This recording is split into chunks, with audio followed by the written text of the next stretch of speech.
खुलुमबाय आं माइनाव बसुमतारी गिबियावनो बर' रादाब नायगिर नोंथांमोनखौ आंनि चेनेलाव बरायबाय लोगोसे गोजोन फुंबिलिनि गाहाम हामलायथि बावहरबाय नोंथांमोननि थाखाय लानानै फैबाय आं गोदान मोनसे रादाब नोंथांमोना भिडिअखौ अननानै जोबजासिम नायलांदो। दिनैनि गिबि खौराङाव दङ डिपुटि चिफ गबिन्द बिथाङा आइजोफोरनो स्कुटि होगोन होननानै थगायदों होनना माखासे आइजोफोरा गोख्रों अजद दैखांदों। डिपुटि साराहा बेयावहा मोनसे जोंनो खोथा होदोंमोन। बिथाङा बुंदोंमोन नोंसोरो आंनि थाखाय खामानि माव आरो नोंथांमोनखौ आं बेबायदि मोनसे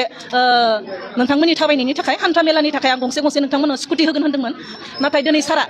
जोंखौ गावा जे खोथा होबाय बे खोथाखौ मावफुंनो हायासै। स्कुटि होगोन होननाय बाथ्राखौ मिथिनानै आरो बे सारा जिहेतु गावगायाहा जोंनि सिगाङावहा बेबायदि बुंथिनानै लादोंमोन। बे बाथ्राखौ लानानैनो आंहा गोबां लासिंसिं जादों। आं ओंखारनो हायै जादों आरो बेबायदिनो गोबां मानसिफ्रा बुङो नोंनि सारनि स्कुटि होनाया बेनो नामा? जोंनि बिपिएफ हान्जायाव बेबायदि जुगदान होनायनि थांखियानो जादों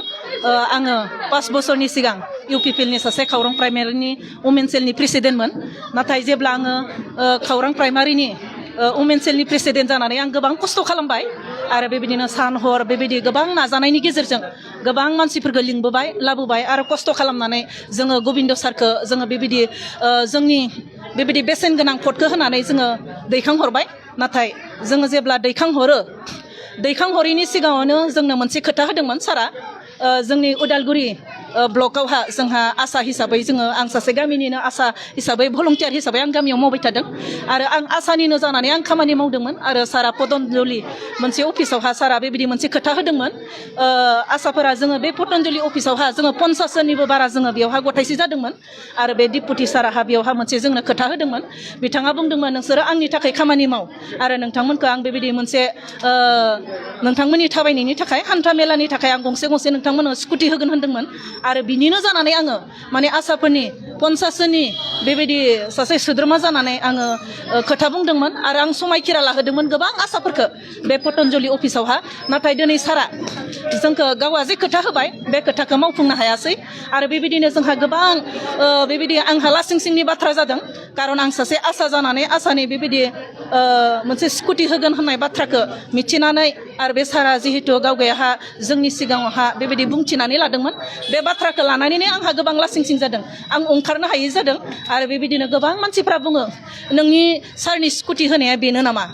आरो खोरोनै जोङो सार होनाय स्कुटिया जोंहा गाज्रि जाबाय। जोंनो बेबायदि फाहामनो थाखाय फैसा हर मा हर बेबायदि आंखौ गोबां नुबानो लामा सामायाव गोबां बेबायदि जोंनि लोगोफ्रा आसा हन्थाफ्रा गोबां आंखौ लासिंसिं खालामदों आरो बेबायदिनो आं लाजिनानै आं ओंखारनो हायाखै आरो आं इउपिपिएल दोलोआवहा आं हाबनानै थानो हायाखै। बेजों लोगोसेनो जोंनि गथ'फोरनि थाखाय बिसोरो सिन्था खालामगोन सानगोन होननानै होनदोंमोन। बेबायदिनो गोबां फरायनाय गथ'फोर जोंहा दायो मोजां फरायनाय गथ'फोर ओंखारबोदों। नाथाय थाखा फैसा गैयिनि थाखाय बेबायदि एडमिसन होनांगौ बादि होनो हायाखै। गोबां गथ'फ्रा बेबायदिनो साब्लाइफोर खानानै जानो गोनां जादों। किसुमान गथ'फ्रा गोबां फरायनो इच्छुक दङब्लाबो बेबायदि न'खरा होनो हायैनि थाखाय बेबायदिनो बिथांमोना फरायनो हायाखै। बेखौ नुनानै आंहा गोसोआ मोनसे गाबखांनाय दोङो आरो दुखु दं। जोंनि गथ'फ्रा मानो बेबायदि जानो मोननांगौ? बुंनो थाङोब्ला जोंनि गामियावनो बेबायदि 3 गथ'फोर दोङो फिसा हिन्जावफोर गोनजा आरो बिथांमोना बेबायदि फरायनो खोब इच्छुकमोन। नाथाय एडमिसन होनो हायैनि थाखाय बेबायदि डिग्रियाव फरायनो हायाखिसै आरो बे गथ'आ दायो साब्लाइ खानानै जानो गोनां आरो बे साब्लाइ खानानै गथ'फोर सानैखौ बे गथ'आ दायो फरायहोबाय थादों। बेफोरखौ नुनानै आंहा गोसोआव गाबखांनानै दिनै बे इउपिपिएलआव थाबाय थायोब्ला जोङो जानाय नङा। जायहा जोंनि थाखाय मोजां सिन्था खालामगोन जायहा जोंनि थाखाय मोजां हाबा मावगोन बेखौ साननानै सायख'नानै आं गावगाय हारसिंना ओंखारबोदों। बेबायदि आरो अबसे आंनि नोजोरावथ' आङो माने मोजां जमदुवार बियाबाव बिटिसि बिसायख'थिखौ नोजोर होनानै बिसायख'थि फोसावदिं मेल खुंफुंनाय हाबाफारियाव बाहागो लाफैनायनि गेजेरजों बिस्वजित दैमारि बिथां आरो हाग्रामा महिलारि बिथांखौ लानानै इउपिपिएल दोलोनि आफादगिरि प्रमद बर' बिथाङा माखासे बाथ्राखौ फोरमायथिदों। सालाकाथि समस्थियाव दिनै जोंनि बिसायख'थिनि बे मेलाव गासैबो हारिनि सुबुङा नुजाफैदों। बेवहाय माइनरिटि आदिबासि कच राजबंसि बङालि गासैबो जनगोष्ठी फैदों बर'जों लोगोसे। दा बेनिखायनो दिनैनि तारिखाव जों बुंनो हायो जे सालाकाथियाव गोबां भट लानानै जोंनि लरेन्स इस्लारि बिथाङा देरहागासिनो दङ आरो बेवहाय खुनु चेलेन्ज बा बेबायदि खुनु जेंना गैया। मैया देरहासार बसुमतारी एबा BPF-नि जितु केन्डिडेट गोबां रोजा रोजा हेफाजाबगिरिफोर लानानै खालिफुख्रियाव मोनसे सुबुं गमा मेल लानायखौ नुनो मोनदों इउपिपिएलनि थाखाय गोब्राब जागोन नामा जेबो गोब्राब जाया सालाकाटिया अलरेडि क्लिन जाबाय बेवहाय खुनु उसुबिदा गैया बिनि रायजो राजाफ्रा जोंनि बिजाथिखौ लानानै जोबोद गोजोननाय मोनदों लरेन्स इस्लारि बिथांखौ लानानै जोबोद गोजोननाय मोनदों आरो बेवहाय गोबां भट लानानै लरेन्स इस्लारि बिथाङा देरहागोन आरो एबार बिटिसिआव जोङो 40टा समष्टिनि मादाव बयनिख्रुइ बांसिन मासि लानानै सरकार बानायगोन बे रोखा मख'नो गोनांदि चिफ जानायनि सिमांखौ बयबो नुनो हायो नाथाय चिफखौ बानायो बड'लेण्डनि रायजो राजाफोरासो होनना फोरमायथिदों प्रमद बर' बिथाङा बुहुमाव लाथिख' एबा जिर'खौ दिहुनना मोनाबा सानखान्थियानो जानाय नङामोन बुहुमाबो जिर' बायदि हाग्रामा महिलारिया सार्कोलनि पावारखौनो बुजिनो हायाखै होनना फोरमायथिदों प्रमद बर' बिथाङा बिटिआरआव फिन इउपिपिएल राजखान्थि हान्जाया सोरखार दागोन होनना फोरमायथिदों प्रमद बर' बिथांनि अनजालि बिसि पारुल भराली बिथाङा আজি খাতৰবাৰী অঞ্চলত আহি খুব ভাল লাগিল আমি প্ৰদীপ নাৰ্জাৰী ডাঙৰীয়াৰ কাৰণে আহিছিলোঁ কেম্পেইনিঙৰ কাৰণে আৰু আহি ৰাইজৰ যি ৰেছপন্স দেখিলোঁ গতিকে ইউপিপিএলৰ খুবেই ভাল কণ্ডিশ্যন এই অঞ্চলতো খুব ভাল কণ্ডিশ্যন গতিকে আহি থকা সময়ত আমাৰ ইউপিপিএল দলে সম্পূৰ্ণ জিকি পেলাই চৰকাৰ গঠন কৰিব বুলি আশাবাদী আমি ৰাজ্যক এটাই কথা ক'ম যে আপোনালোকে চাই পেলাই বিবেক ভোট দিয়ক 4.5 বছৰত কি কাম কৰিছে তাৰ ওপৰত ভিত্তি কৰি আপোনালোকে ভোট দিয়ক আমি হকছে ভোট খুজিছোঁ যে এনেকুৱা নহয় যে আমি কাবাক প্ৰলোভন দি পেলাই আমি ভোট বিচাৰিব বিচৰা নাই আমাৰ দলৰ ফালৰ পৰা আমি অধিকাৰেৰে ভোট বিচাৰিছোঁ যে 4.5 বছৰত যিমানখিনি ষ্টাৰ্ট কৰিব লাগে সম্পূৰ্ণ কাম কৰিব নোৱাৰিলেও আমি প্ৰত্যেকটো কামৰে মানুহ যেনেকৈ বীজ ৰোপণ কৰা বীজ ৰোপণ কৰিছে শান্তি প্ৰতিষ্ঠা হৈছে আৰু বিভিন্ন ধৰণৰ আঁচনি যিবিলাকে আমাৰ যেহেতু আমাৰ বেছিভাগ মানুহ সাধাৰণ মানুহ তেওঁলোকক উপলক্ষে বিভিন্ন ধৰণৰ আঁচনি আৰু ল'ৰা ছোৱালীবিলাকৰ শিক্ষা দীক্ষাৰ ক্ষেত্ৰত প্ৰমোদ বৰে বহুত ভাল কাম কৰিছে সুপাৰ 50 মিছনবিলাক আছে তাৰ আণ্ডাৰত বহুত ল'ৰা ছোৱালী উপকৃত হৈছে পিক মিছন আৰু ছাগলী পালন গাহৰি পালন মুৰ্গী পালন সেনেকুৱা ধৰণৰ বিভিন্ন ধৰণৰ আঁচনি যিবিলাকে সাধাৰণ মানুহবিলাকক উপকৃত কৰিব তেনেকুৱা ধৰণৰ আঁচনিবিলাক লৈছে যাৰ ফলত ৰাইজৰ যথেষ্ট উপকৃত হ'ব আৰু আমি সময় বেছি পোৱা নাছিলোঁ যোৱা সময় খচুৱান এতিয়া আৰু আহি থকা দিনত যদি সময় পায় সেই কামবিলাক সম্পূৰ্ণ পুৰা হ'ব আৰু তাৰ ফলত ৰাইজ উপকৃত হ'ব फैगौ बिटिसि बिसायख'थियाव प्रमद बर' बिथाङा क'क्राझार जिल्लायावबो जेनगोन होननानै फोरमायथिदों हाग्रामा महिलारि बिथाङा फोरमायबावदों प्रमद बर' बिथाङा 50 थाबो भट मोननाय नङा होननानै নাই क'क्राझारत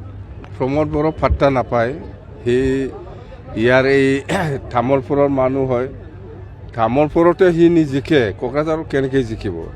মই কৈছোঁ ক'ক্ৰাঝাৰত আমি আছোঁ কি পাত্তা পাব প্ৰমোদে মই ক'ক্ৰাঝাৰৰ মানুহ হয় মইহে জানে ক'ক্ৰাঝাৰৰ পৰিৱেশ সি তামোলপুৰতে নিজিকে ক'ক্ৰাঝাৰত কেনেকৈ জিকিব য'ত আমি আছোঁ কথাহে ৰাইজক খবৰ দিয়কচোন আপুনি কওকচোন পাই নাকি আপোনাৰ অপিনিয়ন কি প্ৰমোদ বড়ো 25-26টা পাই নাকি এই অপিনিয়নটো লওকচোন ৰাইজৰ পৰা ইয়াত মিটিঙত মেলা মানুহ আহিছে মুছলিম আছে বড়ো আছে ৰাজবংশী আছে বেংগলী আছে শৰণীয়া আছে গাৰো ৰাভা নাথযোগী আছে ইহঁতৰ পৰা অপিনিয়নটো লওকচোন কোনে কিমান পায় প্ৰমোদ বড়ো 0 প্ৰমোদ বড়ো এই গৈবাৰী সমষ্টিটো হাৰিছে আৰু ক'ক্ৰাঝাৰতো পাত্তাই নাপায় সি ক'ক্ৰাঝাৰত য'ত আমি আছোঁ কি পাত্তা পাব তামোলপুৰতে পাৰা নাই সি আৰু ক'ক্ৰাঝাৰ গৈছে প্ৰমোদ বড়োৱে কৈছে ছাৰ আপুনি বোলে দেশ নোহোৱা ৰজা নাই জাম্বা এইবিলাক কি কয় এই প্ৰমোদ বড়ো জাম্বা পূৰ্ব সি মানে খালি পইচাহে খাব জানে সি কি জানে পইচা বহুত মিলাই আছে বুলি কৈছে প্ৰমোদ বড়োতো হিচাপ নাই এই কাৰণে মই কৈছোঁ আমাৰ ৰাইজক আমি জনাইছোঁ প্ৰমোদ বড়োৰ পইচাটো ল খাবি একো কৰিব নোৱাৰে মই আছোঁ হেলিকপ্টাৰ নচলিব নেকি পইচা নাই বুলি যে কৈছে আপুনি মোৰতো বাকী চলি আছে ভাড়াটো আমি দিব পৰা নাই তেল খৰচাটো আমি কোনো ৰকম এফালে বিচাৰি পেলাই কৰি আছোঁ ৰাইজে দিছে হা আৰু 8 দিন আছে চলিব যোৱাকালি যেনিবা এই udalguriৰ পৰা অলপ দিছে যোৱাকালি আজিও দিব আজি যে আমাৰ কিবা পৰা অলপ দিব বুলি কৈ আছে সেই যে খালেংদুৱাৰৰ পৰা অলপ দিব বুলি কৈছে এনেকুৱাই তামোলপুৰতো দিব আছে দেখা নাই মেনিফেষ্টো যোৱাকালি প্ৰকাশ কৰিছে 1 নম্বৰ এজেণ্ডাটো হ'ল সকলো জাতি জনগোষ্ঠীক মাটিৰ পাট্টা প্ৰদান কৰাটো 1 নম্বৰ এজেণ্ডা গৈবাৰীত প্ৰমোদ বড়ো হায়েষ্ট ভোটত মানে হাৰিব সবচেয়ে হায়েষ্ট ভোটত প্ৰমোদ বড়ো 50,000 বাদে 50টাও নাপায় সি যেহেতু ষ্টাৰ কেম্পেইনাৰ বুলি নহয় বুলি আপুনি ইতিমধ্যে ঘোষণা কৰিছে ষ্টাৰ কেম্পেইনাৰ আপোনাক দেখা পাই পেলাই তেওঁ হেলিকপ্টাৰ উৰুৱালে কেইদিনমান যে হেলিকপ্টাৰ উৰুৱালে প্ৰমোদ বড়োৱে আপোনাক দেখা পাই ভয়তে উলিয়ালে নেকি প্ৰমোদ বড়ো হেলিকপ্টাৰ দি ঘূৰি আছে আমিও জানো শুনিছোঁ কিন্তু আমাৰ মিটিঙত অহা সকলে হেলিকপ্টাৰ চাবৰ কাৰণে অহা নাই BPF দলৰ মিটিঙৰ কাৰণে আহিছে কিন্তু প্ৰমোদ বড়ো হেলিকপ্টাৰ লৈ গ'লেও হেলিকপ্টাৰ চোৱা মানুহ নাই চন্দন ব্ৰহ্মতো হেলিকপ্টাৰ ঘূৰিছে চাম বাবু চন্দন ব্ৰহ্ম ঠিক আছে দে হা মোৰ লগত কম্পেয়াৰ কৰা যায় চন্দনৰ কথা চন্দন বিৰাট বেয়াকৈ হাৰিব চাই থাকক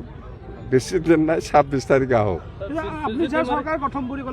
100% BPF চৰকাৰ গঠন কৰিব उदालगुरि जिल्लानि सिङाव थानाय बडोलेण्ड हेरिटेज एग्र' टाउरिजमनि सायाव खाथि खालानि थागिबि सुबुंफोरा माखासे अजद दैखांदों। उदालगुरि जिल्लानि बडोलेण्ड हेरिटेज एग्र' टाउरिजमाव आयेन बेरेखा जौ फाननाय आरो बैसो जायै उन्दै गथ'फोरखौ लानानै गाज्रि खामानि मावनायखौ बन्द' खालामनो खावलायदों खाथि खालानि थागिबि सुबुंफोरा। सामथाइ मेल'डिज इउटुब चेनेलाव गोजा खानाय मेथाइनि गोदान मिउजिक भिडिअ'आ रिलिज होबाय। पुष्पा बसुमतारी आरो सुरजित देउरि एक्टिं खालामनायाव गोजा खानाय मिउजिक भिडिअ'आ मैया रिलिज जाबाय। नोंथांमोना सामथाइ मेल'डिज इउटुब चेनेलाव थांनानै नायहैनो हासिगोन।